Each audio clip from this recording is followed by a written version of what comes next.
એક સ્ત્રીનું જીવન એ પતિના ચરણોમાં શ્રદ્ધાથી અને ભક્તિભાવથી સમર્પણ કરેલું એક કમલ પુષ્પ છે.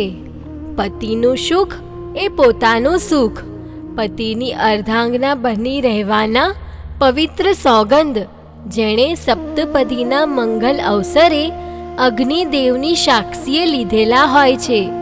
આથી એને અર્ધાંગના કહે છે. હું મારા પતિને સુખના શિખર ઉપર રાખવાનો સતત પ્રયત્ન કરું છું. હું ખૂબ ભાગ્યશાળી છું. ભલભલી સ્ત્રીને ઈર્ષ્યા થાય એવું મારા પતિનું રૂપ સૌંદર્ય છે, અને એથી અધિક એ હૃદયના વિશાળ છે. જો કે તેઓને રૂપનું સહેજે અભિમાન નથી. તેઓ મહારાજા પ્રસેનજીતના પ્રિય સ્નેહી અને સારથી હોવા છતાં તેમને માતા પિતાની સેવા કરતા જોઈને મારું હૃદય ગર્વ અનુભવતું હતું.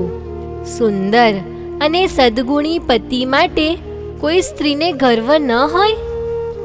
વિશાળ વટવૃક્ષ પર ઉગેલી વેલીનું જીવન નચિંત, નિર્ભય અને સુખી હોય છે, તેવું જ મારું જીવન મારા પતિના સહવાસમાં છે. મહારાજા પ્રસેનજીતના સ્વર્ગવાસ પછી મારા પતિ મહારાજા ક્ષણિકના પણ એટલા જ પ્રીતિપાત્ર સારથી રહ્યા છે. મહારાજાએ એમને માત્ર સારથી જ નથી માન્યા, સ્વજન માન્યા છે.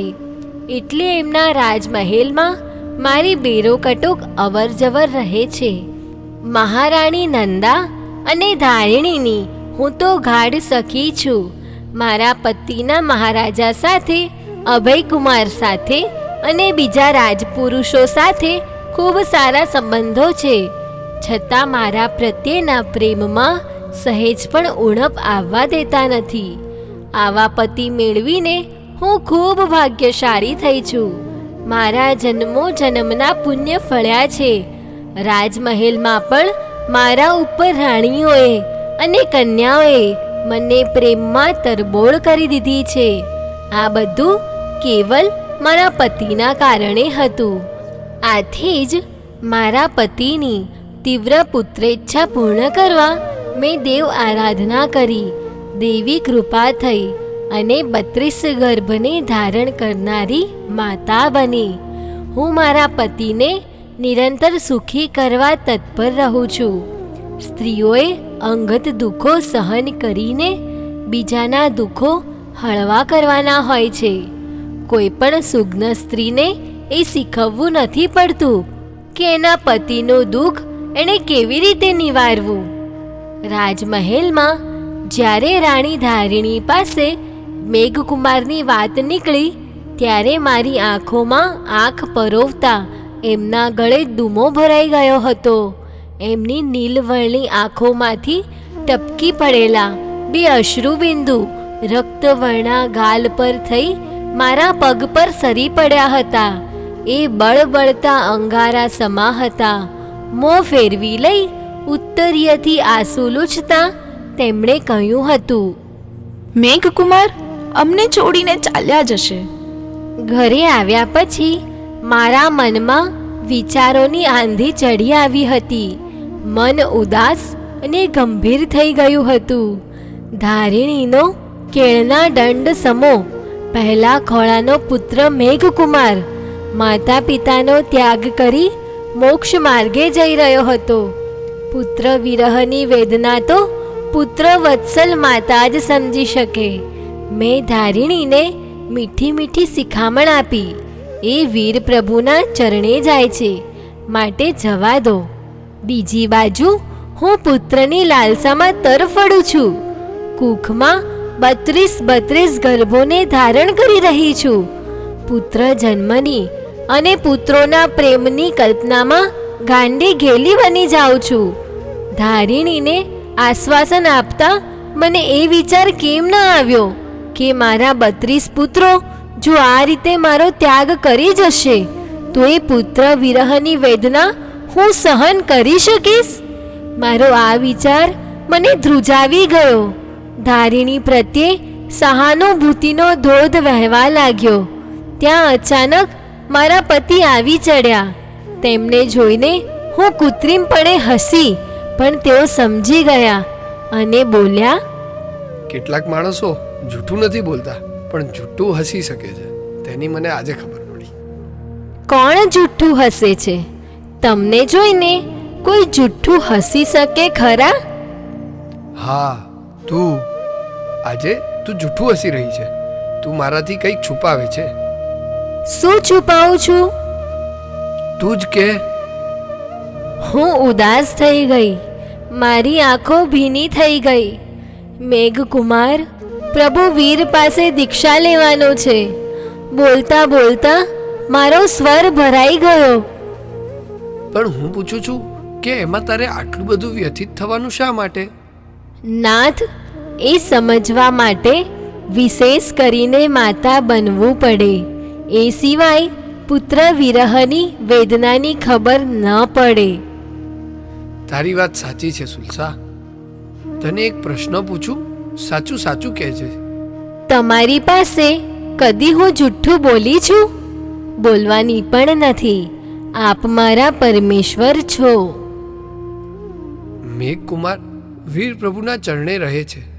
એ તને ગમે છે ને? ગમે છે, ખૂબ ગમે છે. પણ ધારિણી રાણીના હૃદયનો વિચાર મને વ્યથિત કરી દે છે. અલબત્ત હું સમજુ છું કે આ એક પ્રકારનો મોહ છે, પુત્ર મોહ છે. પરંતુ એ મોહ તો મને પણ ક્યાં નથી. પુત્ર પ્રાપ્તિ માટે મેં પણ દેવારાધન કર્યું ને. એ મારી પુત્રેચ્છા પૂર્ણ કરવા માટે. તને ક્યાં પુત્રેચ્છા હતી? ઓ મારા નાથ, જે તમારી ઈચ્છા તે મારી ઈચ્છા નહીં. દેવે આપણા પર પરમ કૃપા કરી. માંગ્યો હતો એક પુત્ર, દેવે આપ્યા 32 પુત્ર. તમે 32 પુત્રોના પિતા બનવાના. પણ પુત્રની પ્રાપ્તિ થયા પછી પત્નીના પતિ પ્રેમમાં ઓટ આવે છે એમ કહેવાય છે. નાથ, તમારી યાદ માત્ર એક જ બનાવથી દૂર થાય, અને તે મારા મૃત્યુથી. સુલસા, ખરેખર તું મારા માટે સ્વર્ગીય આનંદની બક્ષિસ લઈને આવી છું. એમની પાણીદાર આંખો મારા હૃદય સરોવરમાં ડૂબકી મારતી હતી. દિવસો પર દિવસો જતા હતા. મને ઉઠવા બેસવામાં તકલીફ પડતી હતી. પલંગ પર આડા પડતા જ મારી આંખ સામે આખું જીવન ખડું થઈ જતું હતું. બાળપણમાં પિતા મૃત્યુ પામ્યા પછી માતાએ મને પ્રેમથી ઉછેરી હતી. અમે રાજગૃહીમાં આવ્યા અને તે જ દિવસે માએ જીવન સંકેલી લીધું હતું. રાજગૃહીના વૈભારગીરી પર મારું અને નાગસારથીનું પ્રથમ મિલન થયું હતું.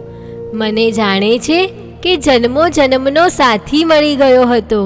પરાક્રમી, સ્વરૂપવાન, નિરહંકારી અને પ્રેમાળ. એમના સહવાસથી મારા જીવનમાં વસંત મહોરી હતી. માતૃત્વ એ સ્ત્રીને નિસર્ગે દીધેલું સર્વશ્રેષ્ઠ વરદાન છે. પરાક્રમનું માતૃત્વ પુરુષો પાસે હોય છે, પરંતુ માતૃત્વનો પરાક્રમ ફક્ત સ્ત્રી જ જાણી કરે છે. માતૃત્વ એ સ્ત્રીની સૌથી શ્રેષ્ઠ અને સુંદર સાધના છે. માતૃત્વનો આનંદ સહજ સાધ્ય નથી. એ માટે સ્ત્રીને મૃત્યુ જેવી પ્રસવ વેદના સહેવી પડે છે. પ્રસવ વેદનાની ભઠ્ઠીમાં તપીને બહાર આવે છે માતૃત્વનું સોનું. હું મારા શયનગૃહમાં એકલી જ પલંગ પર પડી હતી. ત્યાં મારી સખી વસંતસેના આવી પહોંચી. મારા પલંગ પાસે પડેલા ભદ્રાસન પર બેસીને એ મારા તરફ ટગર ટગર જોવા લાગી. એની આંખોમાં તોફાન હતું, તેના મુખ પર મલકાટ હતો. મેં એને પૂછ્યું, આજે તું ખૂબ આનંદમાં કેમ છે? તને જોઈને. એવું શું જોયું મારામાં?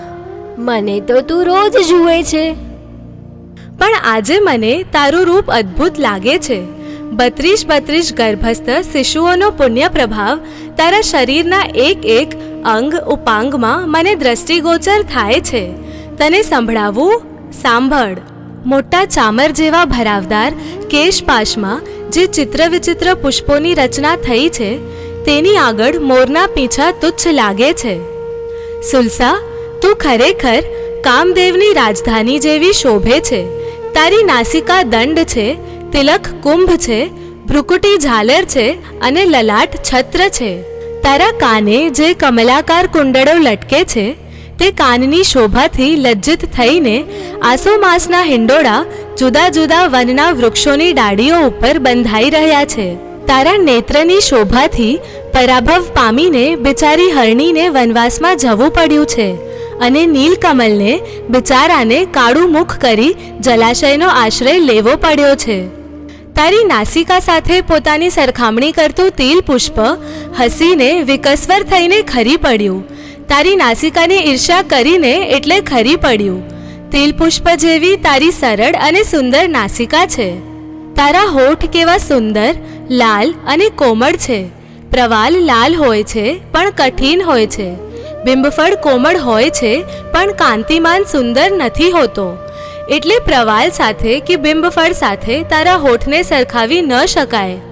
સુલસા, મારી પ્રિય સખી, તારા મુખની સરખામણી હું ચંદ્ર સાથે ન કરું, કારણ કે ચંદ્ર કલંકિત છે. વળી તેની આકૃતિ કાયમ એક સરખી નથી રહેતી. પક્ષ અનુસાર વધઘટ થાય છે ને દિવસે તો તેની કાંતિ સાવ ઝાંખી થઈ જાય છે. જ્યારે તારું મુખ તો સદૈવ નિર્મળ, નિષ્કલંક, ગોળાકાર અને ઉજ્જવળ છે. તારો કંઠ પ્રદેશ કેવો 3 રેખાથી અલંકૃત છે, મનોહર અને મધુર સ્વરવાળો છે. તેથી જ કદાચ પેલો શંખ દુર્જનની જેમ બહારથી ઉજળો અને અંદરથી વાંકો થઈ ગયો છે. સુલસા, તારી બંને હથેળીઓ પદ્મરાગ મણીથી પણ વધારે લાલાશવાળી છે. રત્નકમલ તો તારા હાથના તકિયાની સામે તુચ્છ છે, એ પડ્યું જલાશયમાં. કેવી તારી પતલી કમર છે. તારી પતલી કમર સામે સિંહ, વેદિકા અને વજ્રની કૃષ્તા કોઈ વિસાતમાં નથી. તે એ ત્રણેય ઉપર વિજય મેળવ્યો છે એટલે તારા પેટ ઉપર 3 રેખાઓ શોભે છે. તારો નિતંબ ભાગ કેવો વિશાળ છે. તારી સાથળ કેવી સુઘન અને કોમળ છે. તારી ચાલ ગજગામિની છે, હંસગામિની છે. તારા ચરણ કેવા કોમળ અને સુંદર છે. દેવી, મારી સખી, હું માનું છું કે જગતમાં જે સારભૂત શ્રેષ્ઠ તત્વો છે તે લઈને વિધાતાએ તારા શરીરના અંગોપાંગનું ઘડતર કરેલું છે.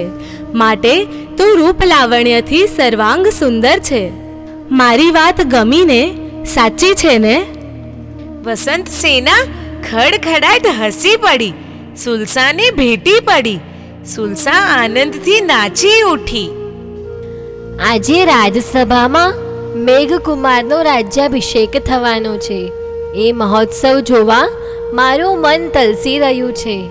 જો કે ગર્ભાવસ્થામાં ત્યાં રાજસભામાં જઈને બેસવું મારા માટે મુશ્કેલ હતું. છતાં મેં વસંત સેના સાથે રાજસભામાં જવાનો નિર્ણય કર્યો. મહારાણી ધારિણીને સમાચાર પણ કહેરાવી દીધા. હું સગર્ભા થઈ ત્યારે મહારાણી ધારિણીએ મને ભેટ આપેલી લીલી અતલસની સાડી મેં જતનથી જાળવી હતી. તે કાઢીને પહેરી. વસંત સેનાએ મને શણગારી. મારા પતિ રથને અશ્વો જોડીને ઊભા જ હતા. હું અને વસંત સેના ધીરેથી રથમાં ચડ્યા. એમણે ચડવામાં મને સહાય કરી અને રથને રાજમહેલ તરફ હંકારી મૂક્યો. રાજમહેલમાં નગારા વાગ્યા. રાષ્ટ્રધ્વજ શ્વેત રાજમહેલના શિખર પર ગર્વથી ફરકતો હતો. સભાગૃહનો કક્ષ આમંત્રિતોથી અને સન્માન્ય વ્યક્તિઓથી ખીચોખીચ ભરાઈ ગયો હતો. હું અને વસંત સેના અંતઃપુરમાં પહોંચ્યા. મને જોઈને રાણી નંદાદેવી અને રાણી ધારિણી ખૂબ રાજી થયા. એ બંનેએ મારા 2 હાથ પકડ્યા અને ધીરે ધીરે રાજસભામાં જ્યાં રાણીઓએ બેસવાનું હતું ત્યાં લઈ ગયા. મને રાણીઓએ પાસે બેસાડી. વસંત સેના મારી પાછળ ઊભી રહી ગઈ.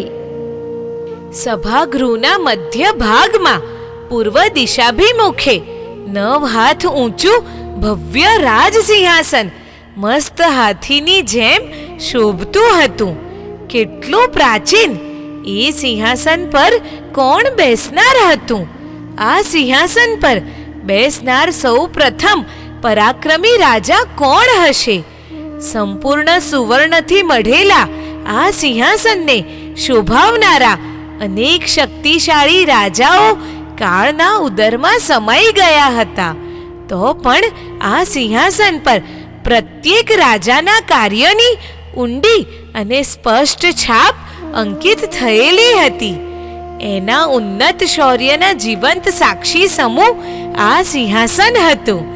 સિંહાસનના હાથા પર ખુલ્લું મોં કરીને બેઠેલા સિંહની આકૃતિ કંડારેલી હતી. પાછળની બેઠક ખાસી 6-7 હાથ જેટલી ઊંચી હતી. આખા સિંહાસન પર જાસવંતી ફૂલની કેસરી દાંડી જેવું સુંદર મરોડદાર નકશીકામ કોતરેલું હતું. આ સભાગૃહ એટલે જાણે વસંતનો વૈભવ. અને કેમ ન હોય? વૈભવ શ્રેણિક જેવા શૂરવીર રાજાનો સેવક બનીને એને અનુસરી રહ્યો હતો. સિંહાસનની પાછળ પૂર્વાભિમુખી સૂર્યદેવની નીલ રંગની ભીંત પર થાળી જેવડી ગોળાકાર સુવર્ણ પ્રતિમા હતી. નીલરંગી ભીંતના પૃષ્ઠ ભાગ પર જુદી તરી આવતી સોનેરી પટ્ટી હતી. સાક્ષાત સૂર્યદેવ જ આકાશમાંથી ઉતરીને સિંહાસનને ટેકો દેવા જાણે ભીંત પર સ્થિર થઈ ગયા હોય તેવો ભાસ ચકચકિત પ્રતિમાને જોઈને થતો હતો. સિંહાસનની 2 બાજુ અને સામે બીજા આસનો હતા. રાજગુરુ, અમાત્યો સેનાપતિ, પુરોહિત, આમંત્રિત રાજાઓ અને રાજગૃહીના યોદ્ધાઓ એ આસનો પર બિરાજ્યા હતા. સભાગૃહના આરસના થાંભલા પર નકશીદાર વેલબુટ્ટા તેમજ વિવિધ ભાવમુદ્રાઓ કંડારવામાં આવી હતી. શ્વેત આરસની ફરસ પર ગાંધાર અને કંબોજ દેશના સુવાળા રેશમી ગાલીચા પાથરવામાં આવ્યા હતા. પવનની અવર જવર માટે સામ સામે ભવ્ય ગવાક્ષો હતા. રાજા રાણીઓને બેસવા માટે એક સ્વતંત્ર અટારી બનાવવામાં આવી હતી. હંમેશની જેમ ઝગમગતા જરિયાન પડદાની આડશથી અટારી શોભતી હતી. ભલભલો અહંકારી માણસ પણ સભાગૃહના આ વિસ્મયકારી રાજ સિંહાસનને જોઈ ઝૂકી જતો. સભાગૃહ ભરાઈ ગયું. મહારાજા શ્રેણિક, અભયકુમાર તથા મેઘકુમાર સાથે સભાગૃહમાં પ્રવેશ્યા. પાછળ નંદીશેણ વગેરે રાજકુમારો પણ પ્રવેશ્યા. ચારેય ખૂણામાં સળગતી અગરબત્તીની સુગંધી લહેરે વાતાવરણને તરબતર કરી મૂક્યું હતું. મને આ સભાગૃહમાં 2 વસ્તુ વધુ આકર્ષક લાગી. એક મેઘકુમારની સ્વચ્છ પ્રફુલ્લ મુખમુદ્રા અને બીજી સૂર્યદેવની ચળકતી પ્રતિમા. હું એ પ્રતિમાનું એકી દર્શનપાન કરી રહી હતી. જમણા હાથની કોણી મેં આસન પર ટેકવી હતી, હથેળી પર દાઢી ટેકવી. એ મોહક દ્રશ્યને હું આંખો ભરીને પીતી હતી. વળી મારી દ્રષ્ટિ મેઘકુમાર ઉપર જતી હતી. હું ભાવ વિભોર બનીને કુમારને જોતી હતી. એની દેહ કાંતિ ઉજ્જવલ સુવર્ણ રંગથી ચમકતી હતી. આવું સુરમ્ય દ્રશ્ય મેં ક્યારેય જોયું ન હતું. કેવો રમ્ય સ્વપ્ન પ્રદેશ! હું ચકિત થઈ ગઈ. એવામાં પાછળ ઊભેલી વસંત સેનાએ મને કોણી મારી. હું ભાવ સમાધિમાંથી જાગી. મેં ચમકીને એની સામે જોયું. એણે અભયકુમાર સામે ઈશારો કર્યો. અભયકુમાર ઊભા થયા અને સભાની શરૂઆત થઈ. વંદનીય મગધાદીપ મહારાજા, મહારાણી, આદરણીય ગુરુજનો, મંત્રીમંડળના મંત્રીજનો, આમંત્રિત મહારાજાઓ, યુવરાજો અને નગરજનો, આજે આપણે અહીં શા માટે ભેગા થયા છીએ એ આપ સૌ જાણો છો. રાજકુમાર મેઘ મહારાણી ધારિણી દેવીનો લાડકવાયો. ભગવાન શ્રી મહાવીરની વાણી સાંભળી સંસાર પ્રત્યે વિરક્ત થયો છે. એ પ્રભુના ચરણે જીવન સમર્પણ કરવા ચાહે છે, પરંતુ મહારાજની ઈચ્છા છે કે એકવાર મેઘકુમારનો રાજ્ય અભિષેક કરી એમને મગધના મહારાજા ઘોષિત કરવા, પછી ભલે એ દીક્ષા લે. ભગવાન મહાવીર અત્યારે આપણી રાજગૃહમાં વર્ષાકાળ વ્યતીત કરી રહ્યા છે. તેમનો ધર્મોપદેશ આપણે સૌ સાંભળીએ છીએ, તેમના દર્શન વંદન પણ આપણે કરીએ છીએ. મહાનુભાવો, વીર પ્રભુ એટલે સહસ્ત્ર પાંખડીનું 7 રંગી કમલ પુષ્પ છે. એની ગમે તે પાંખડી લો, એના મૃદુ સ્પર્શ અને શાંત રંગ આપણું મન હરી લે છે. પ્રભુના જન્મથી લઈને અનેક સ્વરૂપો મારી આંખ સામે તરવરી રહ્યા છે. મેં અનેક વાર એમને જોયા છે, સાંભળ્યા છે. એમના જીવનમાં બનેલી ઘટનાઓ અનેકના મુખે સાંભળી છે. મહાનુભાવો, વીર પ્રભુને આપણે આપણી સીમિત બુદ્ધિથી તોલવાનો પ્રયત્ન કરીશું તો ખરેખર આપણે નિષ્ફળ જવાના. એમને મૂલવવા વિશાળ અનંત આકાશ તરફ દ્રષ્ટિ કરવાની જરૂર છે. સમય જતાં આકાશ પણ વામણું લાગશે. સંસાર એમના માટે શું ધારે છે એની જરાય પરવા કર્યા વિના હું મારી જાતને મહાવીરનો વિનમ્ર ભક્ત ગણું છું. ભક્ત પોતાના ઈષ્ટદેવ વિશે શું કહે? ભક્ત પોતાના મન મંદિરમાં એમને શ્રદ્ધાથી પૂજતો રહે છે. ભક્તને પોતાની ભાવના વ્યક્ત કરવા શબ્દો પણ ઓછા પડે છે. બસ આટલું કહીને હવે મેઘકુમારનો રાજ્ય અભિષેક કરવાની મંગલ ક્રિયા શરૂ કરવામાં આવે છે. મહારાજા શ્રેણિક ઊભા થયા. તેમની સામે મેઘકુમારને ઊભો રાખ્યો. તેના મસ્તકે સુવર્ણ જડિત મુગટ મૂકવામાં આવ્યો. રૂપેરી મૂઠવાળી તલવાર કમરે બાંધવામાં આવી અને જરિયાન સુંદર વસ્ત્ર ઓઢાડવામાં આવ્યું. રાજપુરોહિતે ઘોષણા કરી, મગધ નરેશ મહારાજા મેઘકુમારનો જય હો, જય જયકાર હો. આખી રાજસભાએ જય જયકાર કર્યો. મેઘકુમારને રાજ સિંહાસન પર આરૂઢ કરવામાં આવ્યો. રાજરાણી ધારિણી, નંદા વગેરેએ ક્રમશઃ આવી નૂતન રાજાના ઓવારણા લીધા. મેઘકુમાર ખીલેલા પારિજાત વૃક્ષ જેવા શાંત અને પ્રસન્ન હતા.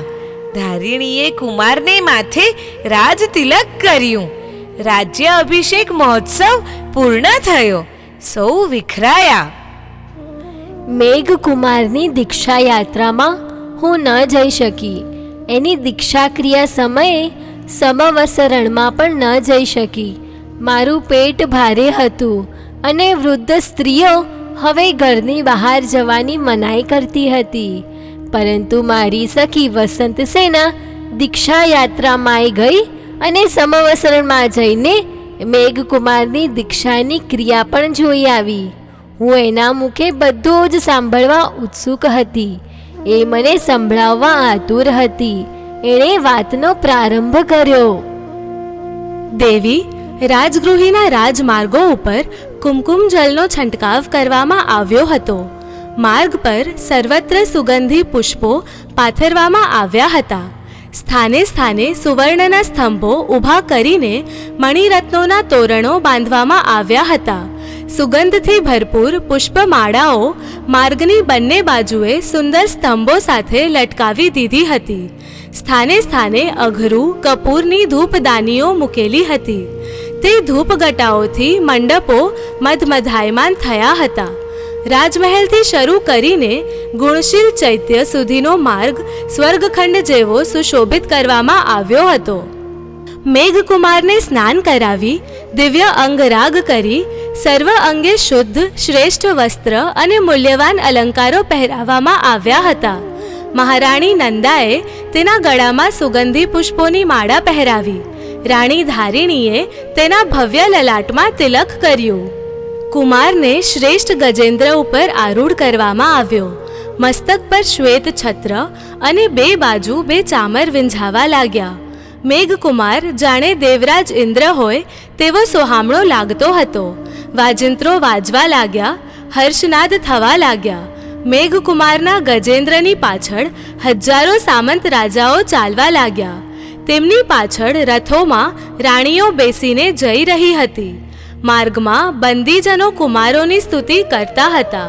ગાયકો ગીત ગાતા હતા અને માર્ગને શણગારનાર પોતાનું કૌશલ્ય બતાવતા હતા. સહુ સમવસરણ પાસે આવ્યા.